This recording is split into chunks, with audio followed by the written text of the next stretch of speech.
Hello guys, जो अभी हमारा करंट में टॉपिक चल रहा था केमिकल काइनेटिक का फर्स्ट ऑर्डर रिएक्शंस। जो फर्स्ट ऑर्डर रिएक्शन था उसमें हमने लास्ट वाले लेक्चर में इंटीग्रेटेड रेट लॉ के बारे में देखा था तथा उससे रिलेटेड कुछ ग्राफ्स को भी हमने ड्रॉ किया था। ठीक है, उसी को आज हम कंटिन्यू करते हुए जो हमारा इंटीग्रेटेड रेट लॉ था, मैंने लास्ट टाइम भी बताया था आपको, इसकी बहुत सारी फॉर्म्स हो सकती हैं जिन फॉर्म्स को हम डिफरेंट कंडीशंस में यूज करते हैं। जैसे अगर हमें मान लो न्यूमेरिकल प्रॉब्लम को सॉल्व करना है तो हम वहां पर कोई दूसरी फॉर्म लगाएंगे, किसकी? इंटीग्रेटेड रेट लॉ की। ठीक है ना, या बहुत सारे ग्राफ्स को ड्रॉ करना है तो वहां पर हम कुछ अदर फॉर्म्स का यूज करते हैं। इसीलिए आज हम डिस्कस करने वाले हैं इंटीग्रेटेड रेट लॉ की बहुत सारी अदर्स फॉर्म, ठीक है ना, जो हमने लास्ट लेक्चर में डिस्कस नहीं कर पाई। ठीक है, तो ये जो टॉपिक है हमारा वो फर्स्ट ऑर्डर रिएक्शंस का ही है और आज हम डिस्कस करने वाले हैं other forms of integrated rate law. Other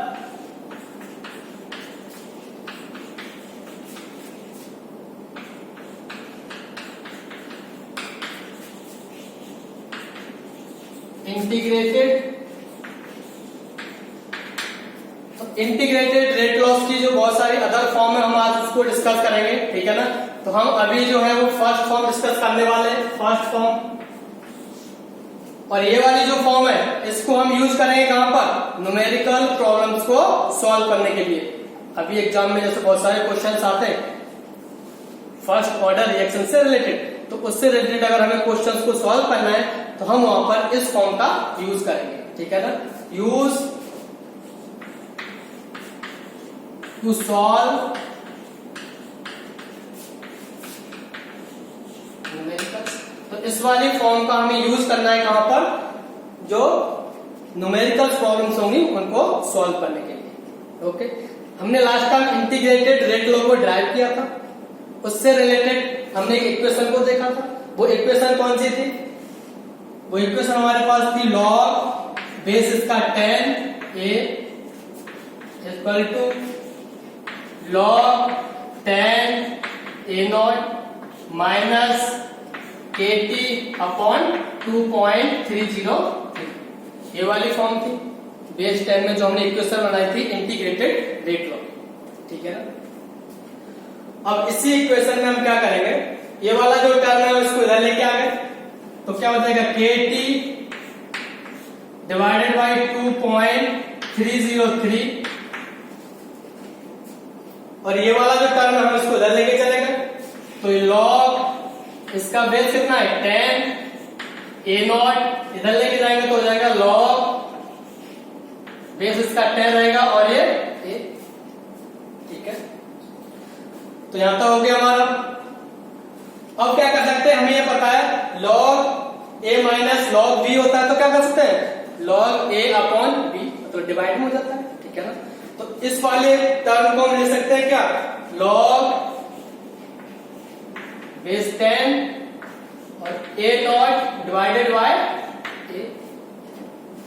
ठीक है, equal to kt upon 2.303। Okay, अब ये जो 2.303 है ये ऊपर पहुंच जाएगा और जो k है वो नीचे आ जाएगा। ठीक है, तो t इक्वल टू क्या हो जाएगा? t इक्वल टू हो जाएगा 2.303 डिवाइडेड बाय k लॉग ये base 10 a0 upon k। Okay, तो अब ये जो इक्वेशन आ गई हमारे पास में, ये भी इंटीग्रेटेड रेट लॉ ही है लेकिन उसकी एक डिफरेंट फॉर्म है। ठीक है ना, तो ये सिंपल फॉर्म है, इसको हम यूज कर सकते हैं नॉर्मली कहां पर? अरे न्यूमेरिकल प्रॉब्लम्स को सॉल्व करने के लिए। ठीक है ना, हमें ये पता होना चाहिए यहाँ पर ये जो a0 है वो क्या है? Initial concentration. ये क्या है हमारे पास में? Initial concentration. और ये जो a है वो क्या है? Remaining concentration. रिमेनिंग कंसंट्रेशन का मतलब जो बचा हुआ कंसंट्रेशन है। ठीक है ना, जैसे हमारी रिएक्शन जो है वो 80% कंप्लीट हो गई। ठीक है ना, तो बची हुई कितनी है? 20%। ठीक है ना, तो जो बचा हुआ है वो यहाँ पर पुट करना है। ठीक है ना, अगर मान लो हमारे पास में कोई रिएक्टेंट है 1 kg, ठीक है ना, उसमें से 200 ग्राम खर्च होगा। ठीक है ना। तो कितना बचा 800 ग्राम, तो 800 ग्राम कहां पुट करना हमें, यहाँ पे करना है, ठीक है ना। तो जो रिमेनिंग होगा वो यहाँ पे लेना है और जो इनिशियल था वो हमें ऊपर लेना है, ठीक है ना। तो यहाँ पर क्या होगा रिमेनिंग, तो रिमेनिंग कंसंट्रेशन ए हो गया और ए नॉट क्या है यहाँ पर इनिशियल कंसंट्रेशन, ठीक है ना। और के तो हमें बताइए क्या रेट कांस्टेंट और टी यहाँ पर टाइम, ठीक है ना। तो अगर क्वेश्चन में कुछ भी पूछा है, रेट कांस्टेंट दे रखा है, टाइम पूछा तो डायरेक्ट यहाँ पर कंसंट्रेशन को पुट कर देंगे और न्यूमेरिकल प्रॉब्लम को हम इजीली सॉल्व कर लेंगे, ठीक है ना।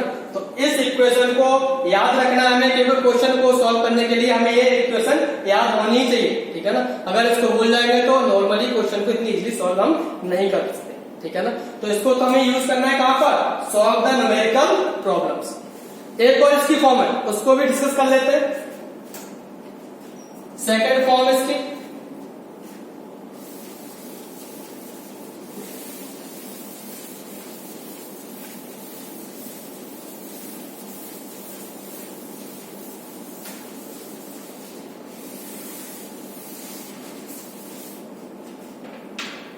सेकेंड फॉर्म है एक्सपोनेंशियल फॉर्म।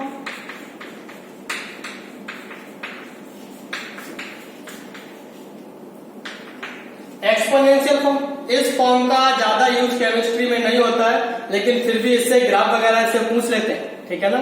तो एक्सपोनेंशियल जो फॉर्म होती है वो ज्यादातर फिजिक्स के अंदर यूज होती है, ठीक है ना। जब इंटीग्रेटेड रेट लॉ को ड्रॉ कर रहे थे तब मैंने बताया था, जब हमने बेस ई लिया था, लॉग का बेस ई लिया था, उसको बाद में बेस 10 में चेंज किया था, ठीक है ना।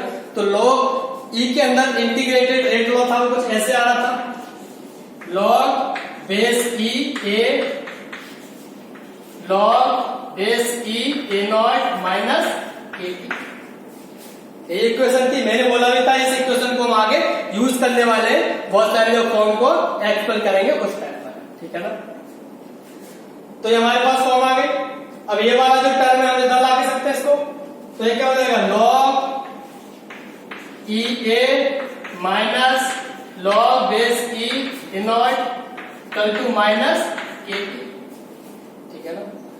ये जो लॉग बेस ई है इससे हमें घबराना नहीं है, ठीक है ना। ये वही है जिसे हम नेचुरल लॉग बोलते हैं नॉर्मली, हम इसको ln से भी रिप्रेजेंट कर देते हैं, ठीक है ना।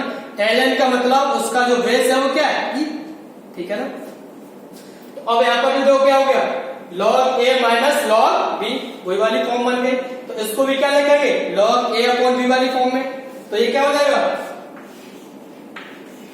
log a upon a not, ठीक है, equal to minus k T. अब ये आ गया हमारे पास में। हमने एक और फॉर्मूला देखा होगा कि अगर कहीं पर ऐसे लिखा होता है, जैसे हमने मान लिया log x equal to y, log x equal to y, अगर ऐसे लिखा हुआ है तो इसका जो बेस है वो e है। तो इस कंडीशन में हम इसको ऐसे लिख सकते हैं x इक्वल टू e की पावर y, ठीक है ना। ये जो इधर वाला टर्म होता है ये पावर में चला जाता है किसकी, e की पावर में। बिल्कुल सेम ऐसे ही हमें यहाँ पर इसको भी लिखना है, ठीक है ना। अगर इसको लिखना है हमें तो कैसे लिख सकते हैं हम, ये तो इधर ही रहेगा a अपॉन a नॉट, ठीक है। और पावर में क्या बन जाएगा माइनस के टी, जैसे इधर बाई था तो बाई पावर में पहुंच गया, ठीक है ना। वैसे यहाँ पर क्या है माइनस के टी, तो माइनस के टी भी क्या होगा पावर में पहुंच जाएगा। तो e की पावर क्या हो जाएगा e की पावर माइनस के टी, ठीक है, इधर ही आ गया। अब a नॉट को इधर ले जा सकते हैं हम, तो a इक्वल टू क्या हो जाएगा a equal to a naught e की power minus k t. Integrated rate law की अदर फॉर्म ये वाली है, इसको हम बोलते हैं एक्सपोनेंशियल फॉर्म, ठीक है ना। और ये फिजिक्स में बहुत ज्यादा यूज करते हैं हम इसको, केमिस्ट्री में इससे रिलेटेड ग्राफ को पूछता है वो, ठीक है ना। न्यूमेरिकल प्रॉब्लम में हम इसको यूज नहीं करते, न्यूमेरिकल प्रॉब्लम में हम वो यूज करते हैं जो हमने अभी एक्सप्लेन की थी फर्स्ट वाली फॉर्म, ठीक है ना। ठीक है, तो अब क्या है, अब हम ग्राफ को ड्रॉ करते हैं किसके बीच में, कंसंट्रेशन वर्सेस टाइम के बीच में, ठीक है। यहाँ पर कंसंट्रेशन वर्सेस टाइम के बीच में ग्राफ लेते हैं हम।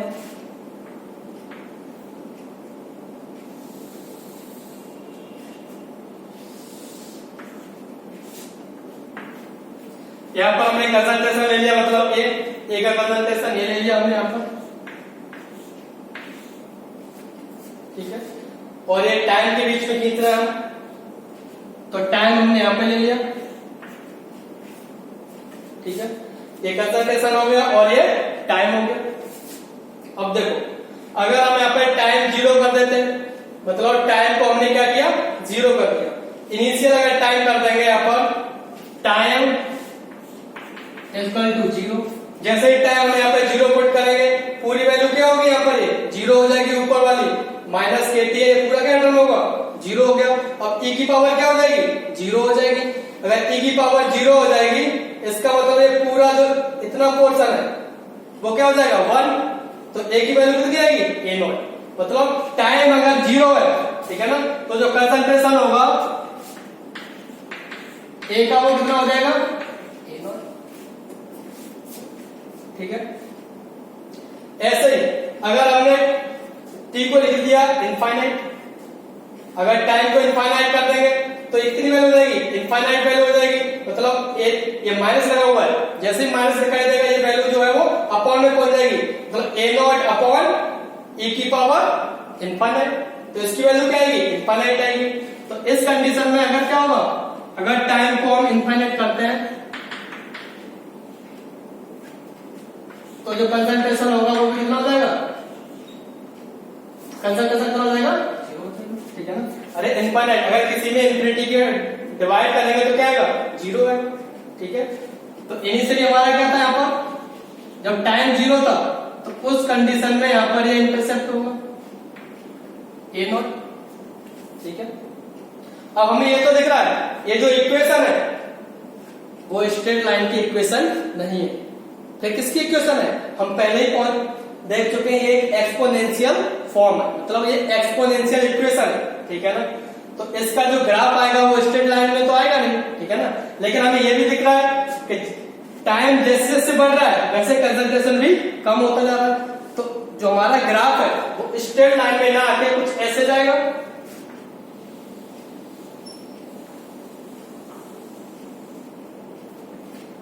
ठीक है। स्ट्रेट लाइन में ना जाके कुछ ऐसे आएगा, मतलब एक्सपोनेंशियल ये डिक्रीज करेगा, ठीक है ना। और जब टाइम इनफाइनाइट हो जाएगा तो उस कंडीशन पर जो कंसंट्रेशन होगा वो क्या हो जाएगा, 0 हो जाएगा, ठीक है ना। तो ये हमें याद रखना है कि अगर हमें ग्राफ को प्लॉट करना है किसके बीच में, log A versus time, log A versus time, जो हमने लास्ट टाइम ग्राफ को ड्रॉ किया था तब तो आता है स्ट्रेट लाइन, ठीक है ना। कौन सी रिएक्शन के लिए, फर्स्ट ऑर्डर रिएक्शन के लिए, ठीक है ना। लेकिन अगर हमें ग्राफ प्लॉट करना है किसके बीच में, कंसंट्रेशन वर्सेस टाइम, तो फिर स्ट्रेट लाइन नहीं आता, फिर क्या होता है, एक्सपोनेंशियल वो फंक्शन हो जाता है, ठीक है ना। लेकिन हमने 0 ऑर्डर रिएक्शन के अंदर देखा था कि अगर कंसंट्रेशन वर्सेस टाइम के बीच में ग्राफ लेते हैं तो वो स्ट्रेट लाइन हो जाता है, ठीक है ना। तो इसीलिए ग्राफ से रिलेटेड प्रॉब्लम बहुत ज्यादा पूछी जाती है, तो हमें इस ग्राफ को बहुत ही सही से पढ़ना है और याद रखना है, ठीक है ना, कि वैल्यूज कैसे चेंज होती है, ठीक है। ओके, तो ये हमारी 2 फॉर्म है जो बहुत ही ज्यादा इंपॉर्टेंट है। इसके बाद अब हम आगे डिस्कस करने वाले हैं हाफ लाइफ टाइम। जैसे हमने 0 ऑर्डर रिएक्शन के लिए, जैसे हमने 0 ऑर्डर रिएक्शन के लिए हाफ लाइफ टाइम देखा था, वैसे ही फर्स्ट ऑर्डर रिएक्शन का भी हाफ लाइफ टाइम होता है, ठीक है ना।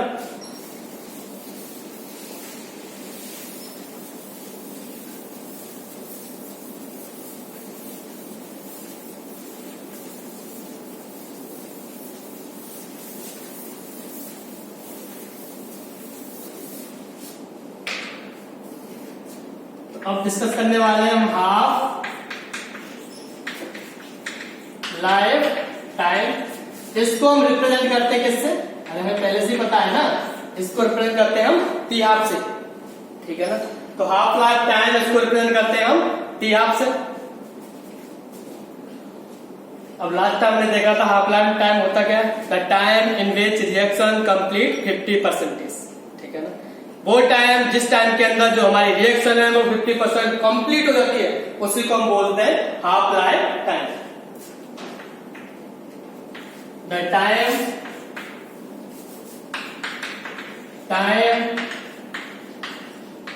in which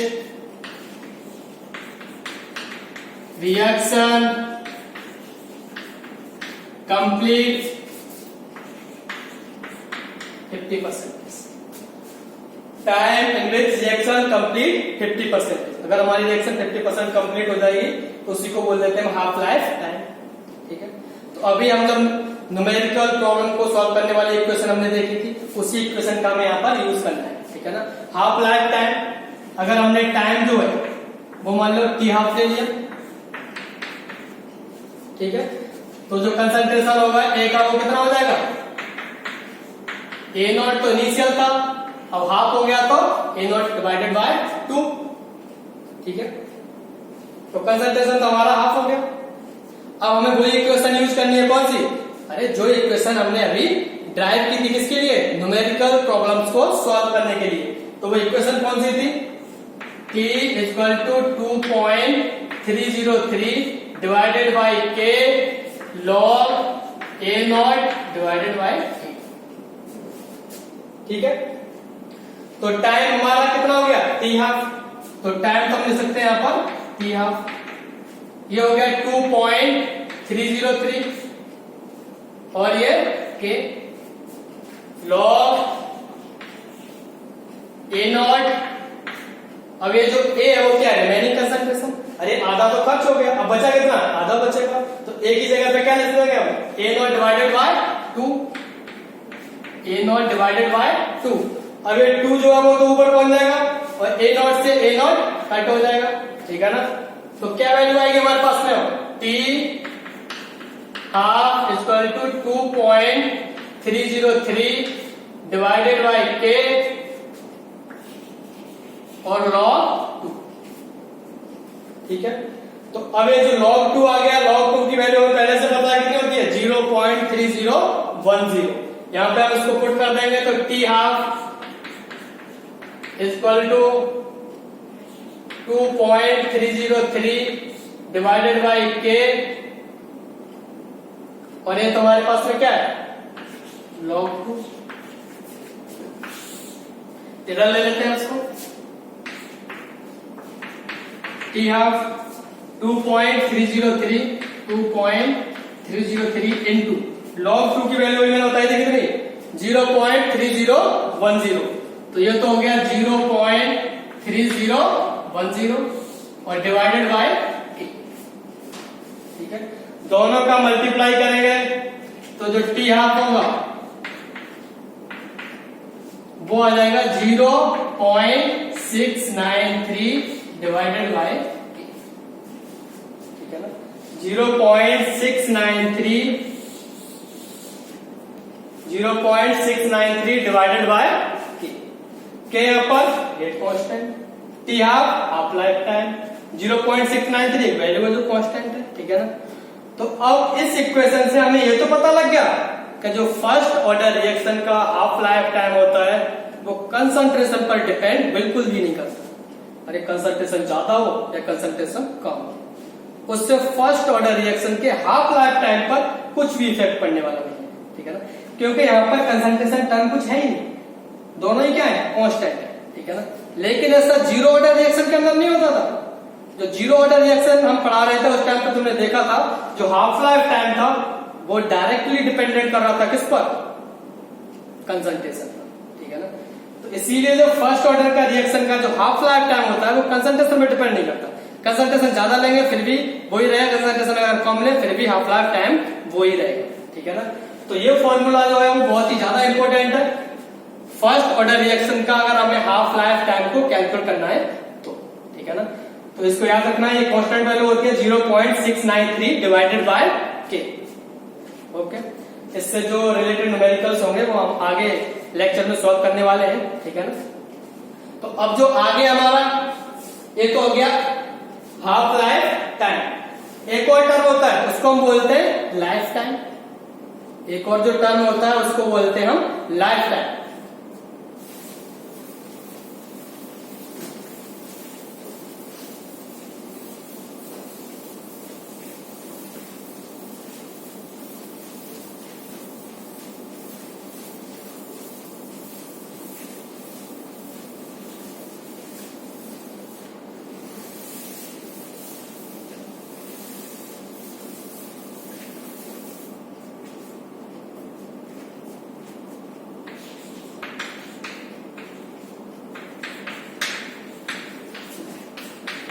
इसको रिप्रेजेंट करते हैं TLF से। जो लाइफ टाइम होता है, लाइफ टाइम का मतलब ये है कि जो हमारी रिएक्शन है वो 100% कंप्लीट हो जाएगी, 100% कंप्लीट हो जाएगी। The time in which reaction complete, time in which reaction complete 100%, ठीक है ना।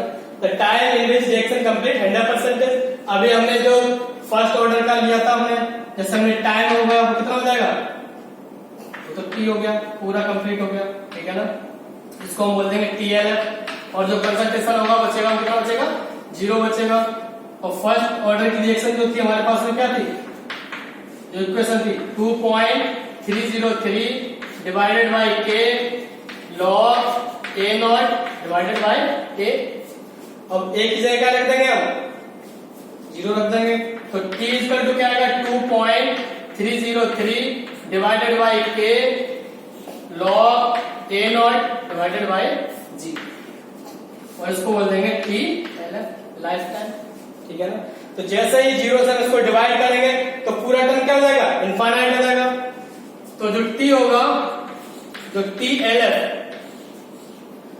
TLF होता है फर्स्ट ऑर्डर रिएक्शन का, वो कितना होता है, इनफाइनाइट होता है, ठीक है ना। मतलब हमें पता नहीं है, बहुत ज्यादा होता है।